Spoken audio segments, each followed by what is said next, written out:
welcome back to my channel. Subrena here. Thank you so much for stopping by and watching this video. If you are new here, definitely make sure you subscribe if you like this video and give it a thumbs up. Welcome back to all my family out there. So today I'm here with a how to properly heat train natural hair. I know some people are gonna be like, how do you properly heat train natural hair? There's a way, okay? And I'm going to share how I properly heat train natural hair, and what I mean by that is, yes, I do use heat regularly on my natural hair, but I do not use heat in a sense to completely fry and damage my hair. I do it in a healthy way, what I consider a healthy way, and how I gauge that is that my hair is healthy still. Okay. So first things first on like heat training your natural hair is coming up with how often you're going to heat train your hair. Basically, like, how often are you going to use heat on your hair? Heat train your hair. So when you're starting out, you have to decide if you want to gradually loosen your texture or you just want to do it off rip. You don't care, which I don't suggest. I say gradually loosen your texture. And how you do that is, I personally, on like a good hair month where I'm actually sticking to my regimen, I straighten my hair twice a month, which is every 2 weeks. So in doing that, gradually your texture loosens, but it's a healthier way. You're not consistently putting heat on your hair. Some people may choose to straighten their hair every week. Your texture is going to get looser sooner, obviously, because you're using heat more. Some people may opt to like full blown, I don't want no curls, like I'm just ready to be fully heat trained, and use heat more than that. If you're using heat more than once a week, that's not even really heat training your hair. That's honestly just frying and damaging your hair. I would not suggest that. I would not suggest using heat on your hair every week, to be honest. My max is 2 times a month, which is every 2 weeks. If you are someone who you're scared and you don't want to cause like unnecessary damage off the bat, I would suggest you straighten your hair once a month. And with that, you can kind of gauge how your hair takes the heat. Once you wash it again, you can kind of pick apart your hair, see how your texture is holding up, and your hair may be able to withstand, like, you know, possibly not even altering your texture too much with over a longer period of time, if you know what I'm saying. So yeah, the first things first is you want to get on a heat styling schedule of how often you're going to use heat a month. My suggestion is twice a month, or if you are very scared, start out doing it once a month so you can kind of gauge how your hair reacts to the heat. So the next thing in heat training natural hair is deciding what heat temperature you're going to use or that's good for your hair. Again, even though we are heat training our hair, the goal is to not purposely damage our hair. I know some people are like, well, your texture is going to get loosened regardless, so what does it matter how often I straighten my hair or what temperature I use? It matters because you still want your hair to be as healthy as possible. Heat training your hair is just to achieve a certain style, but overall we still want the healthiest version of our hair, even though we're heat styling our hair. So the heat temperature is very important. Obviously, the higher heat you use and the more heat you use, how often you use heat, is going to cause heat damage. And to me, I consider hair heat damage when you have no texture whatsoever in your hair. If when you wash your hair still reverts back, it still has like, you still got a fro when you wash your hair, that's heat trained hair to me. If you wash your hair and your hair looks like it's relaxed, that's like heat damaged hair, like, you know. So some people will say it's one and the same. I consider it different. So yeah, when it comes to the heat temperature, you want to watch out for that. I personally do not believe that you need to straighten your hair on 450 degrees. There's no hair on this earth that's that coarse that it requires straightening your hair on 450 degrees. I know people do it, and the naturals that I have seen that use 450 degrees on their hair has severely heat damaged their hair. Their hair is bone straight. There is no texture whatsoever. Now, if that is your goal, if your goal is to have no texture in your hair whatsoever, sis, do you, okay? Please keep in mind though that you won't get the same fullness or volume that you see in my hair. Is like, it has the volume it has because my hair still has texture. If my hair was severely heat damaged where it's bone straight, my hair would probably be half of this volume. I want volume. I want thickness. I want all of that, you know? So I'm not gonna purposely fry my hair to like straighten it out. So it's like, no, if that's the case, get a relaxer. You know what I'm saying? So I straighten my hair on 430 degrees. And I do feel as if as time goes on, I will actually lessen the heat because my hair is getting looser. It's not as coarse. The texture is not as tight. So it does not need that much heat to get straight anymore. So when it comes to the heat temperature, you start off at a heat setting that you will decide what heat setting you want.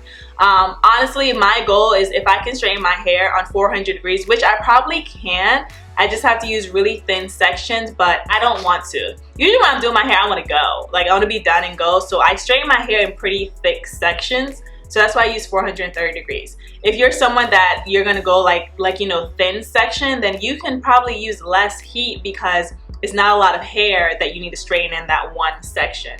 So I would say start out at a heat setting that all you need is whatever is the minimum heat setting to get your hair straight.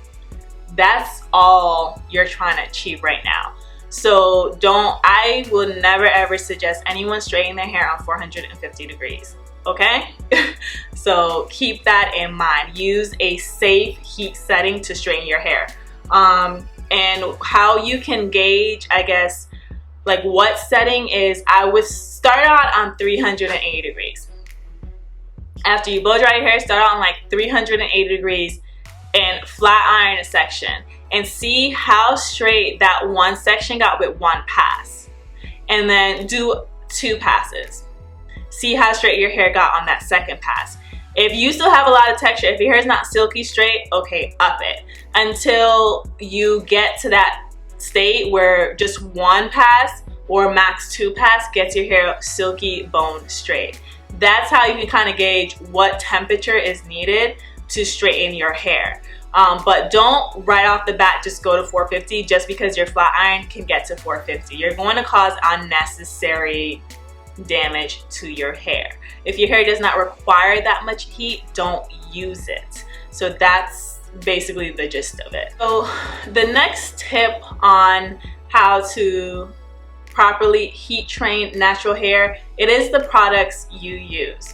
So I still have like deep conditioners that are meant for natural curly hair that I will use.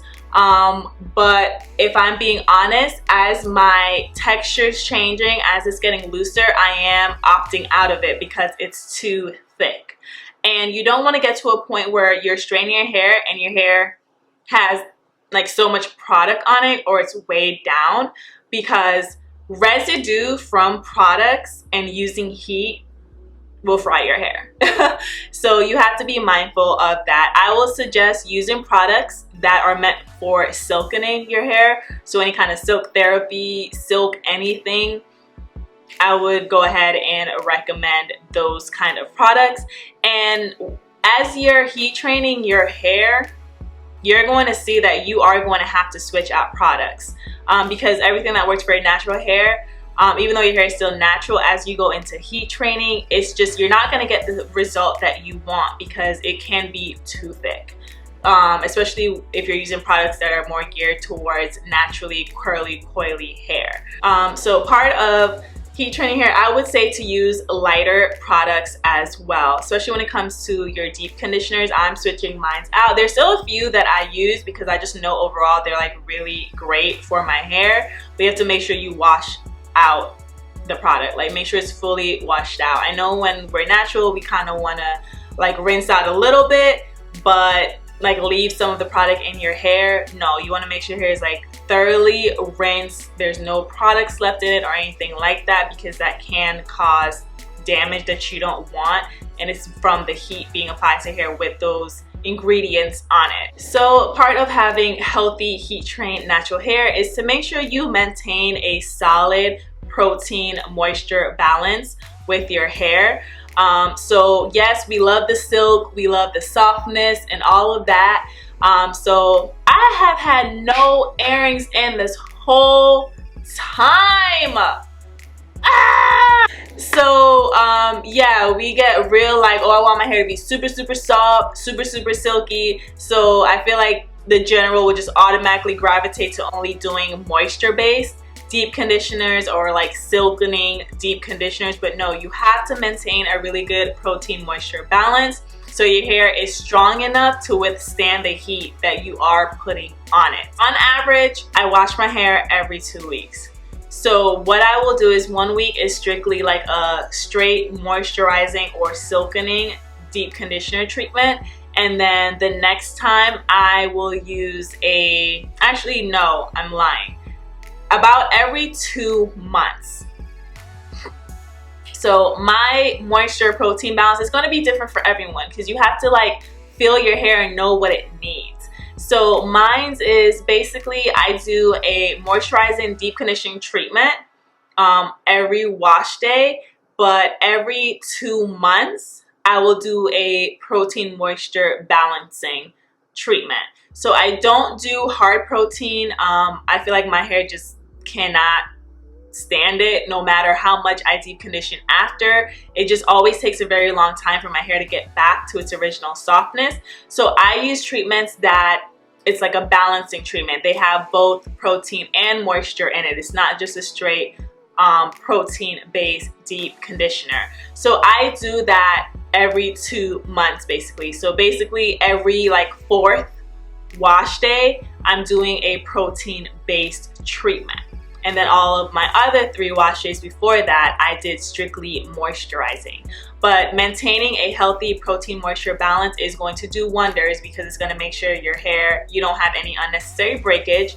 It makes sure your elasticity is on point, and make sure your hair is overall strong. It's, you know, the healthiest it can be, even though you are using heat on your hair. So it's very important to keep up with your hair care, like the actual health of your hair, and using the proper products to combat any damage that you may run up on while using heat. So my next tip in heat training your hair properly is maintaining your hair. So if you straighten your hair, please wrap your hair every night. You should not be using heat on your hair every single day. I don't want to hear no. If you wrap your hair, you have no reason to use heat on your hair again until you're washing your hair again.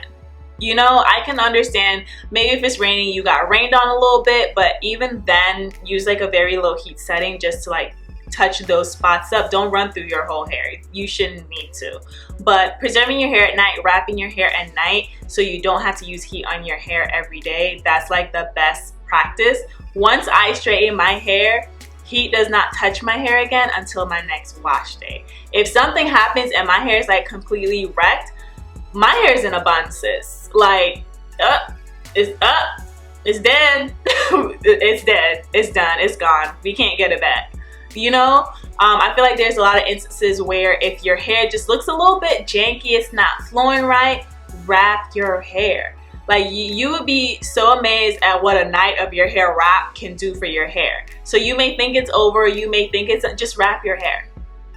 Like I'm telling you, wrap your hair every single night. It would straighten out, it will get its form back, all of that. But please don't use heat on your hair every day. Preserve your hair by wrapping your hair, okay? The next tip I have along with that is making sure that you are moisturizing and sealing your hair. You don't want your hair to dry out. Using heat on your hair is going to lift your hair cuticles. That's what heat does. So you don't want your hair to lose its moisture, because that's going to cause dryness, and it's going to cause breakage whenever your hair is down. So make sure you are moisturizing and sealing your hair. I do have a regimen, a moisturizing and sealing video on here, and it is like reversion proof. Like your hair is not going to revert back or anything like that, but you are taking care of your hair. I will link that video down below as well. Yeah, so those are all of my tips on how to like heat train your natural hair gradually, and how to maintain your hair while you're heat training it so it can be the healthiest that it can be. I hope I touched on everything that needed to be touched on. If there's any questions or anything that I didn't cover that you're curious about, definitely just ask in the comments. I do like respond to like everyone now. I make it a habit to come back and respond if it's not a question I've already answered. So look through like previous questions to just see if it's something I've already answered.